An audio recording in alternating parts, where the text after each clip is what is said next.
Hello बच्चों, क्या हाल चाल, कैसे हो। आज का हमारा टॉपिक है refraction of light. First chapter हमारा पूरा हो गया रिफ्रैक्शन में एंटर करते हैं। रिफ्रैक्शन में आप लोगों ने 10th में पढ़ा हुआ कि लाइट एक मीडियम से दूसरे मीडियम में चली जाती है, ठीक है ना। तो क्या क्या चीज़ें आती हैं जब लाइट एक मीडियम से दूसरे में गई तो क्या हुआ। सबसे पहली बात, ये कोई सरफेस है, समझो यहाँ पे लाइट आई, लाइट जिस फ्रीक्वेंसी से आई उस फ्रीक्वेंसी से एयर में electric field, magnetic field vibrate कर रहे हैं। सरफेस के मॉलिक्यूल उसी फ्रीक्वेंसी से वाइब्रेट करेंगे। Surface molecules vibrate with same frequency, ठीक है। And wave is transmitted with same frequency।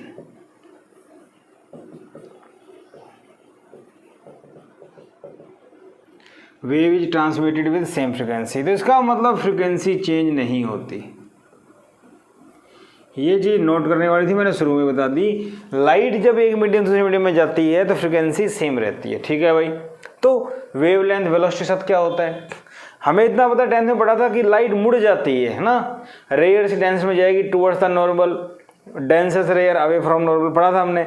वही बातें हैं, उनको पढ़ेंगे अभी। तो मुड़ना, चेंज इन पाथ। तो रिफ्रैक्शन ऑफ लाइट क्या है, it is the phenomena of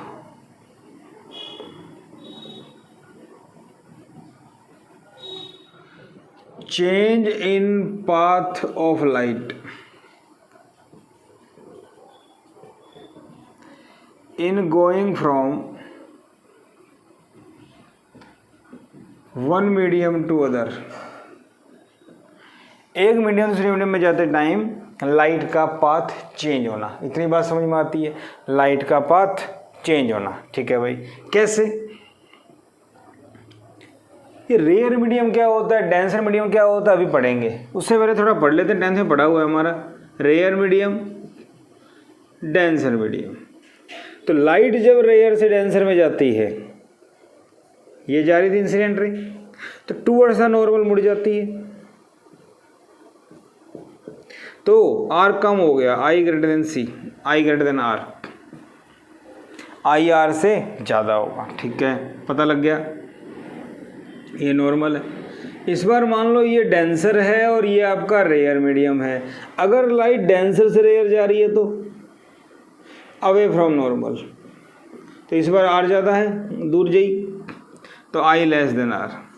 ये चीज़ें हमने 10th में पढ़ी हुई है ना, ठीक है भाई। इसके बाद अगर मैं बात करूं,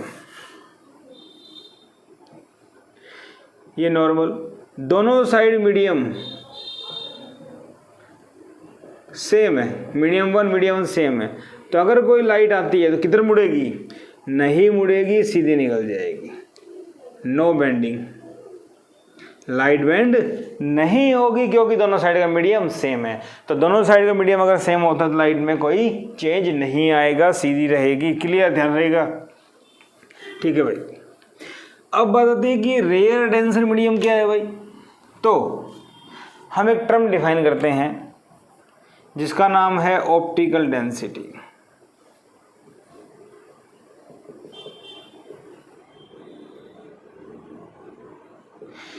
सबसे पहली बात, बच्चे कंफ्यूज होते हैं डेंसिटी से। डेंसिटी क्या होती है भाई, mass upon volume. Mass upon volume, तो मास पर यूनिट वॉल्यूम जितना ज़्यादा होगा डेंसिटी उतनी ज़्यादा होगी। जैसे 1 किलो रुई कॉटन और 1 किलो का पत्थर कम स्पेस में ज़्यादा मास लिए हुए हैं, तो मास पर यूनिट वॉल्यूम ज़्यादा, डेंसिटी ज़्यादा है। तो ऑप्टिकल डेंसिटी अलग चीज़ है, डेंसिटी से ऑप्टिकल डेंसिटी अलग चीज़ है। बात समझ में आ रही है, मेरी बात समझ में आ रही है नहीं आ रही। तो ऑप्टिकल डेंसिटी अलग चीज़ है, ओके। इफ़ इसको वेलोसिटी की टर्म में डिफाइन करेंगे। If velocity of light increases in going from one medium to other, एक मीडियम दूसरे मीडियम में जाने से अगर वेलोसिटी ऑफ लाइट बढ़ जाती है then its optical density is less, तो इसकी ऑप्टिकल डेंसिटी कम है। If velocity of light decreases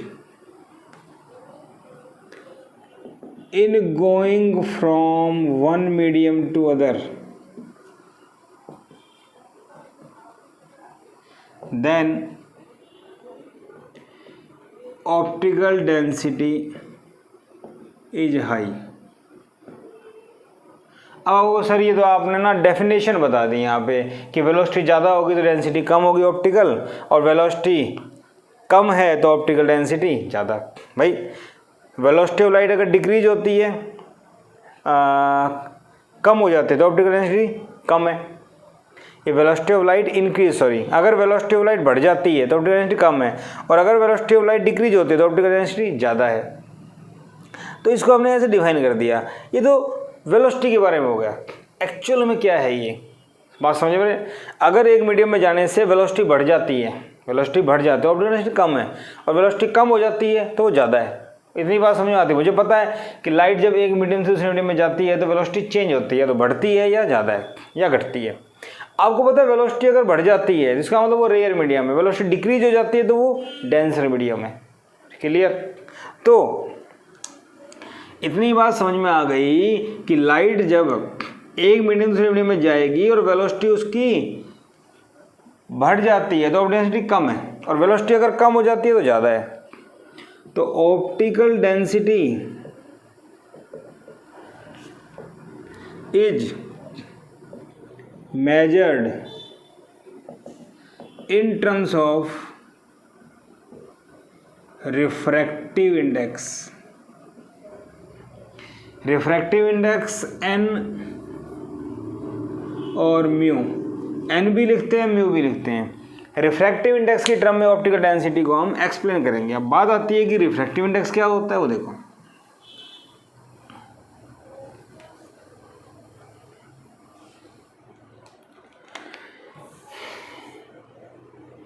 refractive index is the measure of extent to which a ray of light bend in a medium coming from other medium। जब light एक दूसरे medium से किसी medium में enter करती है तो वो कितना बैंड होती है, जितना ज़्यादा बैंड होगा रिफ्रैक्टिव इंडेक्स तो नहीं ज़्यादा होगा। मेरी बात समझ में आ रही है? ठीक है। रिफ्रैक्टिव इंडेक्स एन, डेफिनेशन दे रहे हैं, speed of light in vacuum, speed of light in medium। अब वैक्यूम में तो आपको पता है स्पीड ऑफ लाइट कितनी होती है c, और मीडियम में कितनी होती है v। ठीक है, तो n equal to C by V. c एक कांस्टेंट होता है, c एक कांस्टेंट, और c अगर एक कांस्टेंट है और c की वैल्यू होती है 3 × 10⁸ मीटर पर सेकंड, पता है। तो मैं लिख सकता हूँ n inversely proportional to v। अगर v ज़्यादा है तो n कम है। अगर एक मीडियम में लाइट की स्पीड बढ़ जाती है, हटा दिया मैंने, तो उसकी ऑप्टिकल डेंसिटी कम थी तो उसका रिफ्रैक्टिव इंडेक्स कम है। तो ऑप्टिकल डेंसिटी को रिफ्रैक्टिव इंडेक्स की टर्म में मेजर कर सकते हैं, और अगर स्पीड ऑफ लाइट डिक्रीज होती है तो ये ज़्यादा है। बात समझ में आ रही है ना? तो रिफ्रैक्टिव इंडेक्स की टर्म में इसको मेजर करते हैं। ठीक है भाई, ये बात मुझे समझ में आ गई। ओके, और देखिए n equal to C by V, मेरे पास एक फॉर्मूला आ गया फॉर टू मीडियम। अगर दो मीडियम लें हम n1 n2, यहाँ वेलोसिटी v1 यहाँ वेलोसिटी v2, ऐसे मुड़ जाती है लाइट, तो यहाँ क्या लिख सकता हूँ, मेरी बात समझ में आ रही है। N1 equal to C by V1, N2 equal to C by V2 on dividing. अगर दोनों को डिवाइड करता हूँ तो N1 by N2, C by V1, C by V2, C से सी कट गया, N1 by N2, V2 by V1। क्या ये फॉर्मूला समझ में आया, याद रहेगा? इसके ऊपर सवाल बन जाते हैं, हाँ या ना, इसके ऊपर क्वेश्चन बन जाते हैं। अभी भी साथ कर लेते हैं। कैसा क्वेश्चन बन जाएगा, देखो ये 1 दिया हुआ है, ये √3 दिया हुआ है, ये आपको लाइट डिस्क में आई, यहाँ वेलोसिटी दे रखी है 3 10⁻⁸। बताओ यहाँ क्या होगी, सवाल आ जाए। लाइट एक मीडियम से आई, एयर में टकराई, दूसरे का रिफ्रैक्टिव इंडेक्स इतना, बताओ वेलोसिटी क्या होगी। तो N1 by N2, V2 by V1। N1 कितना है पहले का 1, N2 कितना है √3, V2 कितना है निकालना है V, और V1 कितना है 3 10⁸। तो V कितना हो गया √3 10⁸ मीटर पर सेकेंड। कैसे भाई, इससे ये कैंसिल, √3 ये ऊपर आ जाएगा। क्या मेरी बात समझ में आई? तो मैं वेलोसिटी निकाल सकता हूँ इस टाइप से, कोई सवाल आ जाए तो मुझे पता लग गया कि NV के इन्वर्स लिया, इस टाइप से हम निकाल सकते हैं, इसमें ज़्यादा टाइम पास करने की जरूरत नहीं है। ठीक है भाई, ये बात समझ में आ गई। तो हमारे पास फॉर्मूला आया NC by V, N1 by N2 करेंगे तो V2 बाई V1। ठीक है, नाउ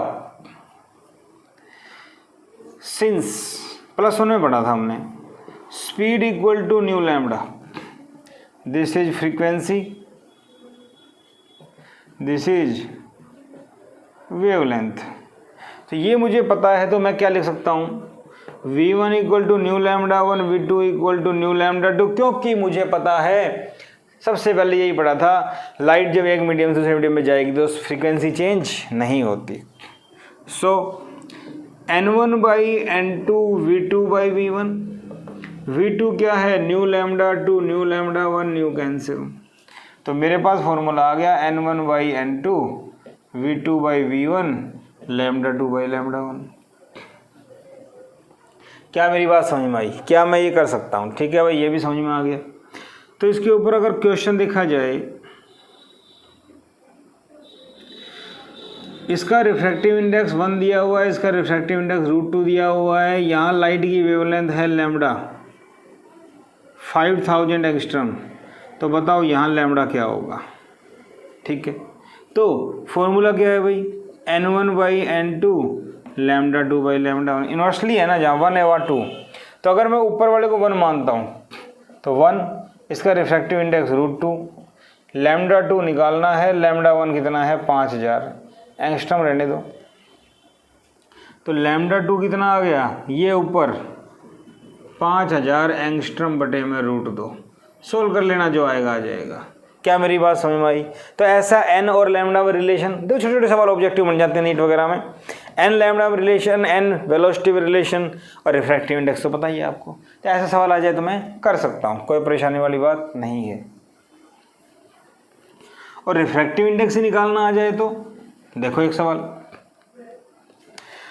सपोज करो आपके पास ये दिया हुआ है, यहाँ रिफ्रैक्टिव इंडेक्स है 1, यहाँ रिफ्रैक्टिव इंडेक्स निकालना है, स्पीड ऑफ लाइट 3 10⁸ मीटर पर सेकेंड, यहाँ 2 10⁸ मीटर पर सेकेंड होगी, स्पीड दे रखी है। तो भाई N1 by N2, V2 by V1, N1 ऊपर वाला मानते हैं तो 1, N निकालना है तो V2 नीचे की, हो गया, ये कैंसिल, उल्टा कर दो 1.5। तो रिफ्रैक्टिव इंडेक्स 3/2, सॉरी 3/2 कितना होता है, बोलो भाई 1.5 होता है ना। तो रिफ्रैक्टिव इंडेक्स कितना आ गया 1.5। आई थिंक मेरे ख्याल से बात समझ में आ गई, सवाल कर सकते हो इस टाइप के। ठीक है, मोर ऑन रिफ्रैक्टिव इंडेक्स बोलो या रिलेटिव रिफ्रैक्टिव इंडेक्स। तो बेटा ये रिलेटिव रिफ्रैक्टिव इंडेक्स क्या होता है? Relative refractive index of one with respect to other. Generally इसको ऐसे लिखते हैं n21 n2/n1। ध्यान रखना है इसका, कुछ बुक्स में इसको n21 ऐसे भी लिख देते हैं, कोई फर्क नहीं पड़ता। तो refractive index of glass with respect to air Ng/Na, air का 1 होता है इसलिए Ng लिखते हैं। Refractive index of glass with respect to water Ng/Nw। Refractive index of water with respect to air. I think बात समझ में आ गई, कर सकते हैं। अब इसके ऊपर एक सवाल बन जाए, क्या मान लो इसके ऊपर आपको दे रखा है question, refractive index of air 1, refractive index of water 4/3, refractive index of glass 3/2, find Ngw। तो बेटा Ng/Nw, Ng का मतलब Ng एयर, बताया ना अभी, एयर के रेस्पेक्ट में एयर का 1 होता है। तो Ng कितना है 3/2, ये कितना है 4/3, 3/2 ये ऊपर चला जाएगा, ये 9/8। तो रिफ्रैक्टिव इंडेक्स ऑफ ग्लास रेस टू वाटर 9/8। कितना आ गया भाई? 9/8। बात समझ में आ गई? ठीक है, ओके। तो इस टाइप से हम लोग इसको सॉल्व कर सकते हैं। रिलेटिव का मतलब किसी के रेस्पेक्ट में। ओके, इतनी बात समझ में आ गई, मैं कर सकता हूँ। तो रिफ्रैक्टिव इंडेक्स क्या होता है मेरे ख्याल समझ में आ गया। चलो आगे बढ़ते हैं, आगे बढ़ते हैं भाई। इसके बाद बात आती है स्नेल्स लॉ।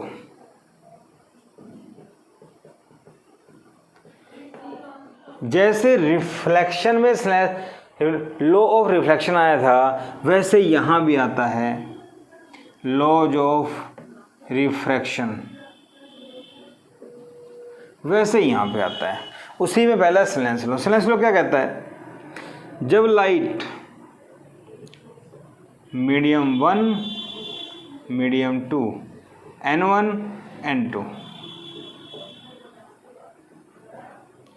यहाँ से लाइट आई, ऐसे टकराई आई से और इधर चली गई, मान लो R पे, ठीक है। ये क्या कहता है स्नेल्स लॉ? ये कहता है product of refractive index and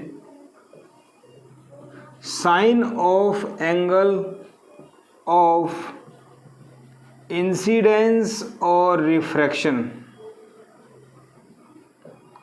is constant.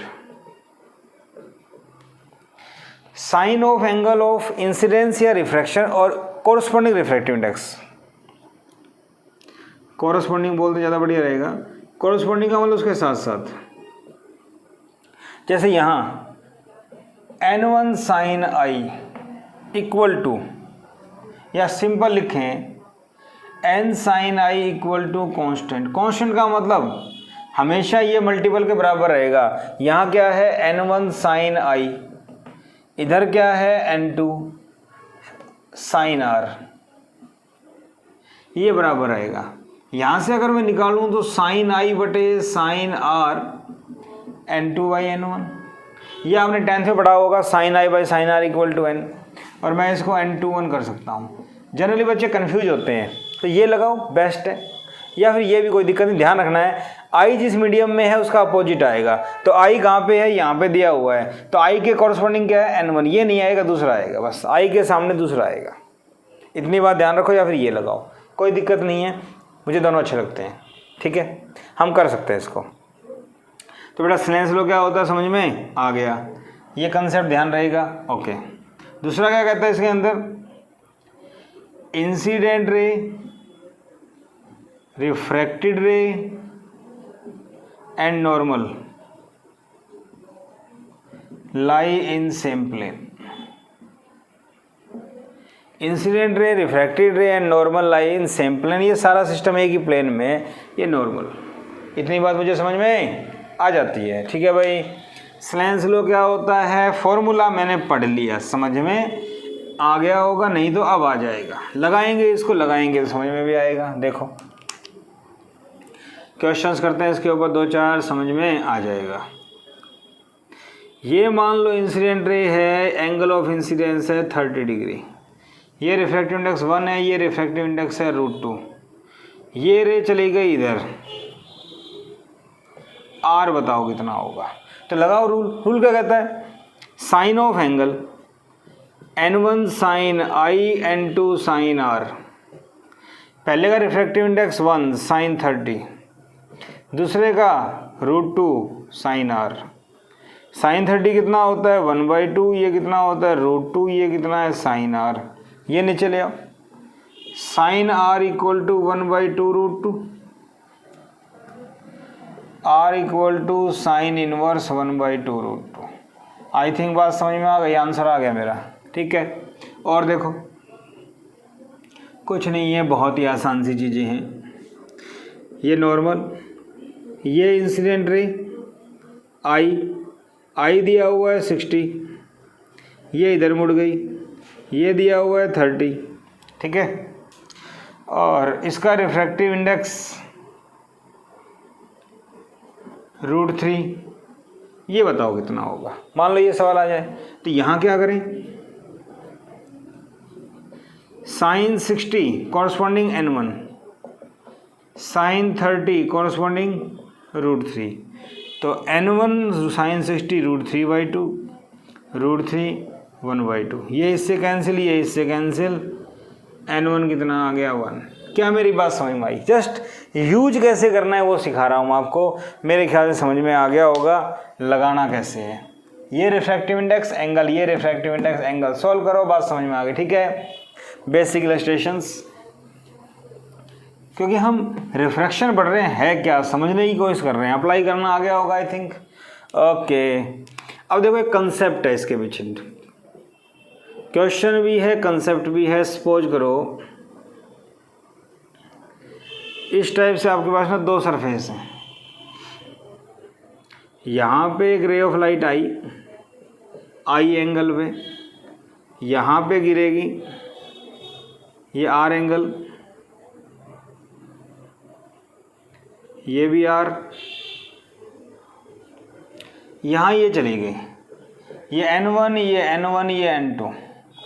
हम क्या प्रूव करेंगे वो देखेंगे आपके सामने। अब ये देखो, स्लेंस लॉ अप्लाई करो, फर्स्ट सरफेस सेकंड सरफेस, तो फॉर फर्स्ट स्लेंस लॉ क्या कहता है, sine I N1 sine R N2, equation 1। For second surface N2 sine R N1 sine E। देखो जरा फर्स्ट और सेकंड से, N2 sine R N2 sine R same है, N1 sine I N1 sine E बराबर। From first and second, N1 sine I N2 sine E, N1 sine E, ये दोनों बराबर, N1 sine I N1 sine E, sine I sine E, I equal to E। इसका मतलब क्या हुआ, इसका मतलब ये हुआ for parallel surfaces having same outer refractive index, outer refractive index same parallel surface, parallel planes,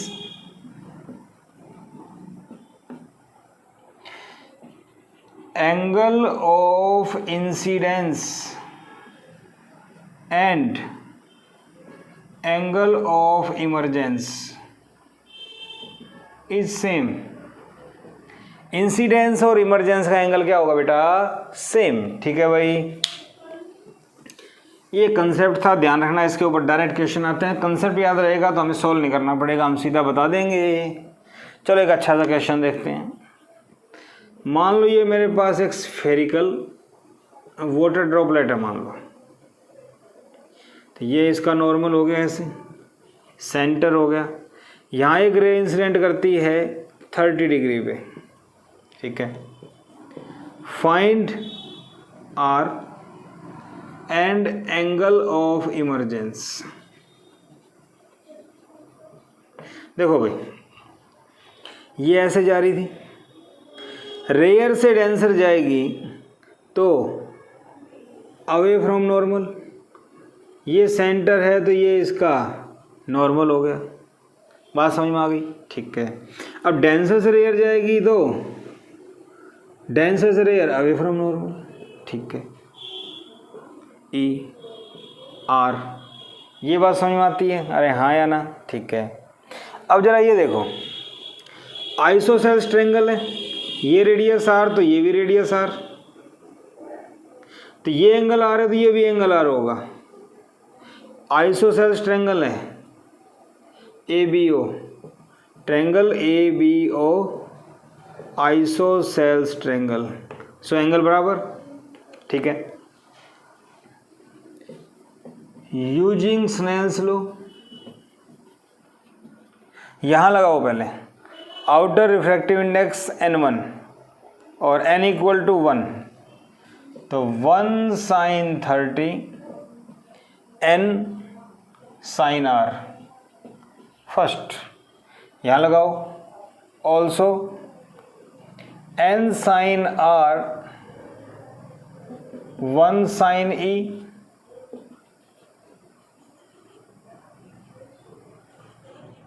from first and second. First second देखो तो n साइन r बराबर, तो ये भी बराबर 1 sine e equal to 1 sine 30, sine e equal to sine 30, e equal to 30, i और e बराबर। ठीक है भाई। अब एंगल ऑफ r पूछा है, तो n अगर मैं मान लो ये वाटर माना तो 4/3। फर्स्ट क्या बन जाएगी? साइन 30 1/2 होता है, n कितना दिया हुआ है 4/3 साइन r, तो ये कितना हो गया 3/8, r equal to sine inverse 3/8। बात समझ में आ गई? अगर मान लो ग्लास है तो 1.5 हो जाए, कोई फर्क नहीं पड़ता उससे। बात समझ आ गई आप लोगों को? ठीक है, अच्छा सवाल था। तो स्नेल्स लॉ कैसे यूज करना, आई थिंक समझ में आ गया होगा आप लोगों को। ठीक है, बहुत अच्छे, बहुत बढ़िया। स्नेल्स लॉ भी कर लिया हमने। इसके बाद क्या? इसके बाद हमारे पास बात आती है refraction through a glass slab. एक ग्लास स्लैब से रिफ्रैक्शन, पैरेलल सरफेस होता है उसका भी, ठीक है ना। इंसिडेंस और इमर्जेंस बराबर आएगा, चेक करते हैं। ये मेरे पास एक ग्लास स्लैब है, इसकी थिकनेस t मान लेते हैं। सुनना ध्यान से, ये नॉर्मल मान लिया, ये रे गई, रे ऐसे जाएगी, angle of incidence I, light ऐसे मुड़ेगी, मुड़ गई, ऐसे चली जाएगी। इसको बोलते हैं लेटरल शिफ्ट। देखो, इमर्जेंट रे इंसिडेंट रे के पैरेलल है, लेकिन थोड़ा सा गैप आ गया, गैप को क्या बोलते हैं? Lateral shift. बात समझ में आ गई? ये एंगल r, तो ये एंगल भी r, ये एंगल इमरजेंस का। तो जो चीज़ें अभी की थी वही करेंगे एक बार, तो फिर आगे देखते हैं क्या करना है हमें। ये क्या हो गया? नॉर्मल। ठीक है भाई, ये फर्स्ट सरफेस, ये second surface. Using Snell's law for first surface, refractive index इसका क्या मान लें? n इक्वल टू 1, इसका मान लो n, ग्लास है तो ng मान लो या n मान लो, बाहर का 1। ठीक है, या n1 n2 हम ले सकते हैं, कोई फर्क नहीं पड़ने वाला। चलो n1 n2 करते हैं। ठीक, n1 sine i equal to n2 sine r, equation number 1 for second surface. Second surface क्या कहता है? n2 sine r equal to n1 sine e। क्या मेरी बात समझ में आ गई? ठीक है भाई, ये बात समझ में आ जाती है। ठीक है, सुनना ध्यान से। अगर इस रे के पाथ में एक मिरर लगा दिया जाए तो जैसे रे आई थी वैसे वापस चली जाएगी, क्योंकि अगर नॉर्मल के लोग एक रे आ रही है तो वहीं वापस चली जाती है। I0 R0 रिफ्लेक्शन का रूल है। ठीक है, तो मिरर लगा दी जाए वापस चली जाएगी, इसको बोलते हैं principle of reversibility. If final path of a ray is reversed after a number of reflections and refractions, then ray retraces its entire path। अगर एक रे का फाइनल पाथ रिवर्स कर दिया जाए तो जैसे आई थी वैसे ही वापस चली जाएगी। इसका मतलब यही है कि आते टाइम काफ़ी रिफ्लेक्शन में होंगे, तो जैसे आई थी वैसे चली जाएगी। इसको बोलते हैं प्रिंसिपल ऑफ रिवर्सिबिलिटी। क्लियर है, बात समझ में आ गई? इसको लेके मैं इक्वेशन बनाऊँ तो यहाँ से, क्योंकि अब ये रे यूँ जाएगी तो यहाँ से क्या हो जाएगा, N1 sin E equal to N2 sin R। बात तो वही है, बन जाएगी ऐसे। जस्ट समझाने के लिए बताया मैंने। ठीक है भाई, इतनी बात मुझे समझ में आ गई। अब I और E बराबर है तो मैं पहले भी प्रूव कर चुका हूँ, फिर से कर लेते हैं।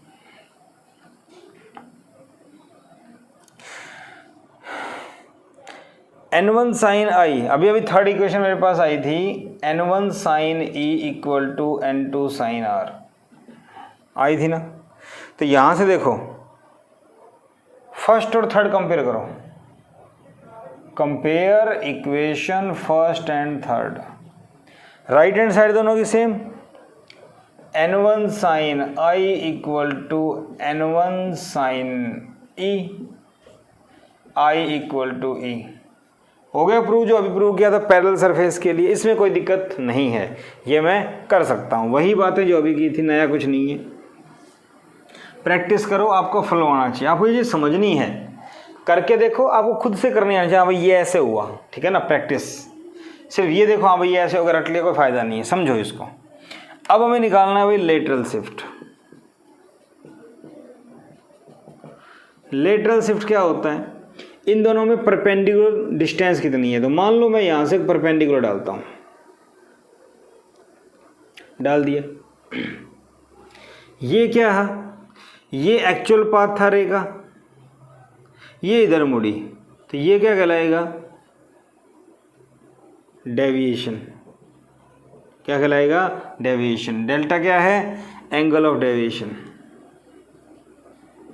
कितनी मुड़ी, ठीक है भाई। तो अब हम एक काम करते हैं, नाम दे देते हैं ए बी सी एल।